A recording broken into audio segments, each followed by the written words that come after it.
2009 में bitcoin launch किया गया, जिसके बाद इथेरियम आया और फिर एक के बाद एक क्रिप्टो करेंसी मार्केट में आने लगी और अब 26,000 से ज़ायद क्रिप्टो करेंसीज मार्केट में मौजूद हैं। सबके अपने अपने फीचर्स हैं, अपने अपने फंक्शंस हैं। उनके इन फंक्शंस और फीचर्स की बेस पर उन्हें मुख्तलिफ कैटेगरीज में क्लासिफाइड किया गया है। इन शॉर्ट में आपको अगर कॉइन और टोकन का डिफरेंस बताऊं तो कॉइन वो होता है जिसकी अपनी ब्लॉकचेन होती है और टोकन वो होता है जिसकी अपनी ब्लॉकचेन नहीं होती, वो किसी ब्लॉकचेन के ऊपर क्रिएट या लॉन्च हुआ होता है। क्रिप्टो करेंसी में एक टर्मिनोलॉजी यूज की जाती है पब्लिक चेन्स की।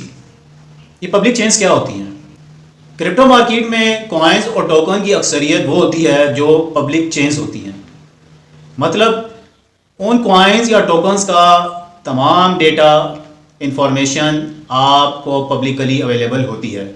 उस कॉइन के कितने होल्डर्स हैं, उसकी ट्रांजैक्शन हिस्ट्री क्या है, और उन होल्डर्स में से भी आप ये देखना चाहें कि उन्होंने उस कॉइन या टोकन के अलावा कौन कौन से दीगर कॉइन और टोकन्स होल्ड कर रखे हैं, बाय कर रखे हैं, वो डिटेल्स, वो इंफॉर्मेशन भी पब्लिकली अवेलेबल होती है।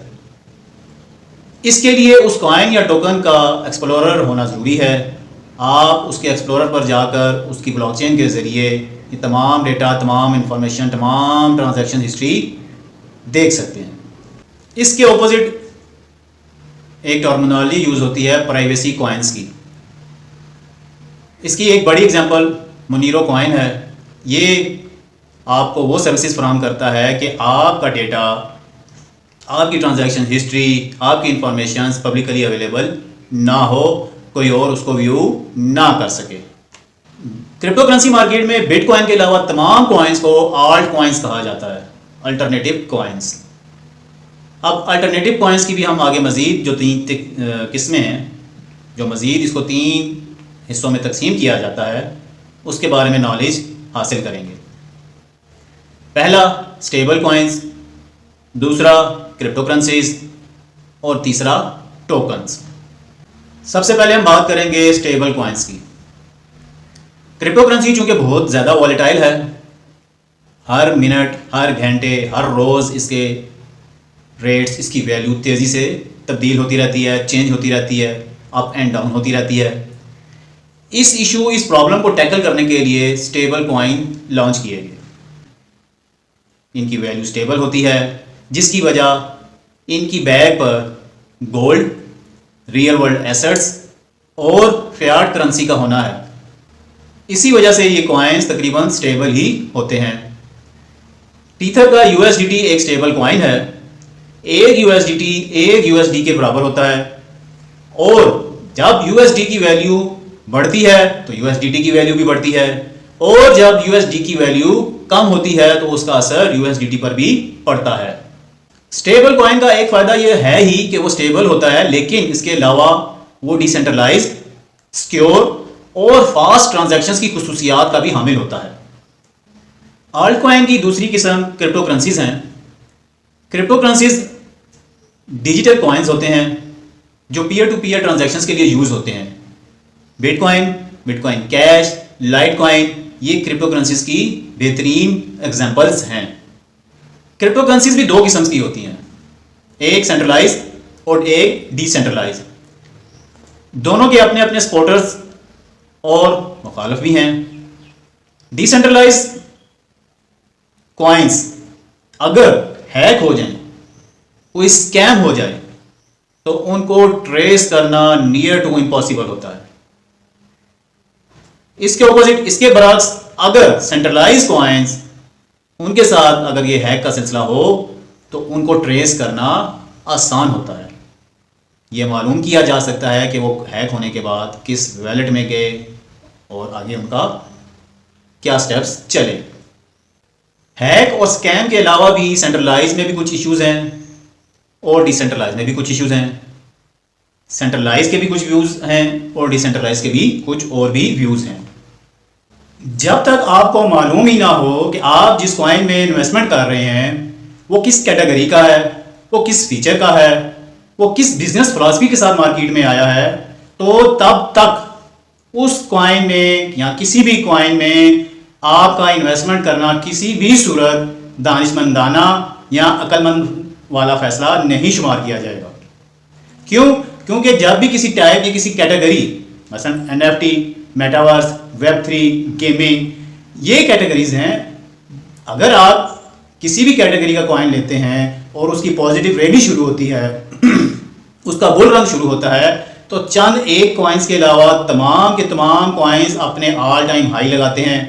इसी तरह किसी कैटेगरी का अगर नेगेटिव रैली शुरू होती है तो चंद एक कॉइन्स छोड़कर तमाम के तमाम कॉइन्स अपने ऑल टाइम लो तक भी चले जाते हैं। तो जब तक आपको मालूम ही नहीं होगा कि आप जिस कॉइन में इन्वेस्टमेंट कर रहे हैं वो किन फीचर्स के साथ है, उसकी बिजनेस फिलॉसफी क्या है, वो किस कैटेगरी का है, तो अब तक आप उसमें इन्वेस्टमेंट अगर करते हैं तो ये किसी भी सूरत अक्लमंदाना और दानिशमंदाना फैसला नहीं होगा। अब हम अपनी तीसरी और आखिरी जो आल्ट कॉइन की टाइप है, किस्म है, टोकन, उसके बारे में नॉलेज गेन करते हैं। क्रिप्टो करेंसी में कॉइन्स और टोकन में फ़र्क होता है। कॉइन्स उनकी अपनी ब्लॉकचेन होती है और वो पीयर टू पीयर ट्रांजैक्शंस के लिए यूज़ होते हैं, जबकि tokens peer to peer transactions के अलावा भी यूज़ केस के हामिल होते हैं। आज हम टोकन्स की 5 मुख्तलिफ इकसाम के बारे में नॉलेज गेन करेंगे। Number 1 utility token, number 2 value token, number 3 security या equity token, number 4 governance token और नंबर 5 एसेट टोकन। अब हम इन 5 मुख्तलिफ इकसाम्स के बारे में मज़ीद शॉर्टली लेकिन जामिया अल्फाज में नॉलेज गेन करते हैं। सबसे पहले हम बात करते हैं यूटिलिटी टोकन के बारे में। इसको हम इथीरियम की मिसाल से समझते हैं। इथीरियम एक ब्लॉकचेन है और ईथर इसका एक यूटिलिटी टोकन है। अगर कोई इथीरियम के नेटवर्क पर, उसकी ब्लॉकचेन पर कोई डी ऐप बनाएगा, डिसेंट्रलाइज एप्लीकेशन बनाएगा, कोई स्मार्ट कॉन्ट्रैक्ट बनाएगा या कोई टोकन लॉन्च करेगा, तो उसे ईथर की शेप में फीस पे करना होगी। यूटिलिटी टोकन का यूज केस उसी ब्लॉकचेन में होता है जिससे वो बना होता है। इसके अलावा भी बहुत से टोकन्स हैं जो अपने यूज केस की वजह से यूटिलिटी टोकन में शुमार होते हैं। यूटिलिटी टोकन में इन्वेस्टमेंट दीगर टोकन्स और कॉइन्स की निस्बत ज़्यादा बेहतर और सिक्योर तस्वुर की जाती है। अब हम बात करेंगे एसेट टोकन्स के बारे में। जैसा कि नाम से ही जाहिर है कि ये टोकन किसी एसेट्स को रिप्रेजेंट कर रहे हैं। जैसे आपके घर या प्लॉट के डॉक्यूमेंट्स आपकी ओनरशिप और आपकी प्रॉपर्टी को रिप्रेजेंट कर रहे होते हैं। अगर कोई टोकन आपकी प्रॉपर्टी के डॉक्यूमेंट्स की जगह आपकी ओनरशिप को जाहिर करे तो वो एसेट टोकन कहलाएगा। अगर आपको अपनी प्रॉपर्टी किसी दूसरे के नाम ट्रांसफ़र करना है तो आपको सिर्फ ये टोकन उसको ट्रांसफ़र करने होंगे। NFT एसेट टोकन्स की एक बेहतरीन मिसाल है। अब हम बात करेंगे इक्विटी सिक्योरिटी टोकन्स के बारे में। इक्विटी टोकन्स को आप इक्विटी शेयर्स के साथ कंपेयर कर सकते हैं। अगर कोई कंपनी अपनी ओनरशिप को किसी के साथ शेयर करना चाहती है तो वो इक्विटी टोकन के ज़रिए कर सकती है। इक्विटी टोकन्स के लॉन्चिंग प्रोसेस में ICO यानी इनिशियल कॉइन ऑफरिंग का प्रोसेस होता है। लोग उसमें पार्टिसिपेट करते हैं और कुछ कॉइन्स के मालिक बनते हैं या उन्हें हासिल करते हैं। जब किसी कंपनी को कैपिटल गेन हासिल होता है तो उस टोकन के होल्डर्स को भी उस प्रॉफिट में से शेयर मिलता है। BF token, slice, NU fund equity token की बेहतरीन एग्जांपल्स हैं। क्रिप्टो करेंसी में 26,000 से ज़ायद कॉइन्स मौजूद हैं, लेकिन सब के सब वैल्यू नहीं रखते। बिटकॉइन वैल्यू रखने वाले कॉइन्स की एक बेहतरीन मिसाल है। अब बिटकॉइन क्यों वैल्यू कॉइन है? क्योंकि बिटकॉइन ने ब्लॉकचेन टेक्नोलॉजी का आगाज़ किया। आज आपको दुनिया में क्रिप्टो करेंसी जितनी भी ग्रो होती नज़र आ रही है वो सिर्फ और सिर्फ बिटकॉइन की वजह से है। बिटकॉइन को as a store of value लिया जाता है क्योंकि बिटकॉइन में जितनी इन्वेस्टमेंट हुई है वो टोटल क्रिप्टो मार्केट की 40 से 60% के दरमियान रहती है। इसी तरह इथीरियम है। अब इथीरियम क्यों वैल्यू कॉइन है? क्योंकि इसने स्मार्ट कॉन्ट्रैक्ट्स का आइडिया दिया। इसने कहा कि हम जो ब्लॉकचेन बनाएंगे उसके ऊपर हम अपना डेटा तो सेव करेंगे ही, लेकिन अगर कोई हमारी ब्लॉकचेन की सर्विसेज हासिल करना चाहेगा, हमारी ब्लॉकचेन पर कोई स्मार्ट कॉन्ट्रैक्ट बनाना चाहेगा, कोई टोकन लॉन्च करना चाहेगा, तो हम उसको ये सर्विसेज भी प्रोवाइड करेंगे। लेकिन जो हमारे माइनर्स हैं, जो हमारे नेटवर्क को सपोर्ट करते हैं, या जो हमारे वैलिडेटर्स हैं उनको आपने फ़ीस पे करना होगी। अभी मैंने वर्ड यूज़ किया माइनर्स का। माइनर्स कौन होते हैं, माइनिंग क्या होती है, इसकी कंप्लीट इन्फॉर्मेशन पर मेरे चैनल पर एक वीडियो मौजूद है। आपसे रिक्वेस्ट है कि वो वीडियो ज़रूर देखें, सुनें और नॉलेज गेन करें। इसी तरह लेयर 1 के जितने भी कॉइन्स हैं जो इथेरियम के कंपटीटर्स हैं वो सब वैल्यू टोकन्स में, वैल्यू कॉइन्स में शुमार होते हैं। अभी मैंने वर्ड यूज़ किया लेयर 1 का, तो लेयर 0, लेयर 1, लेयर 2, लेयर 3 ये क्या हैं, इससे रिलेटेड जो इन्फॉर्मेशन है उसके ऊपर भी एक कंप्लीट वीडियो मेरे चैनल पर मौजूद है। आप वो भी देखें, सुने और नॉलेज गेन करें।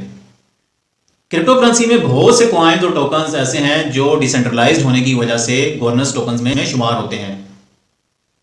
इनमें किसी किस्म की तब्दीली के लिए जो उस टोकन के होल्डर्स होते हैं उनसे ऑनलाइन वोटिंग के ज़रिए राय ली जाती है, येस या नो की सूरत में, कि क्या वो तब्दीली लाई जाए या ना लाई जाए। तो जो उस कॉइन, उस टोकन के होल्डर्स होते हैं वो ऑनलाइन वोटिंग करके अपनी राय का इजहार करते हैं। ये थी हमारी आज की बहुत ही अहम वीडियो। उम्मीद करता हूँ आपको नॉलेज गेन हुआ होगा। आपसे रिक्वेस्ट है मेरा चैनल सब्सक्राइब करें, बेल नोटिफिकेशन को ऑन करें, वीडियो को लाइक करें, शेयर करें, कमेंट्स करें। आपका बहुत बहुत शुक्रिया।